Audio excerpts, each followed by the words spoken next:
Nakatakdang magtungo rito sa Pilipinas ang mga opisyal ng online game na Roblox ayon kay Department of Information and Communication Technology Secretary Henry Aguda.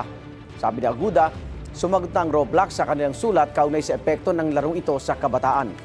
Kasunod yan ang insidente ng pag-recruit umano sa ilang kabataan sa pamamagitan ng laro para magplano umano ng pag-atake at karahasan sa isang paaralan sa Laguna. Dagdag ni Aguda, batay sa tugon ng Roblox, kinikilala nila mga issue at problema sa loob ng kanilang laro at makipag-usap sila sa mga otoridad sa Pilipinas para ito'y maresolba. Ayon naman sa Cybercrime Investigation and Coordinating Center o CICC, nakikipag-ugnayan na sila sa National Telecommunications Commission at telecommunications companies para sa pagban ng laro sa Pilipinas. Igan, mauna ka sa mga balita, mag-subscribe na sa GMA Integrated News sa YouTube para sa iba't ibang ulat sa ating bansa.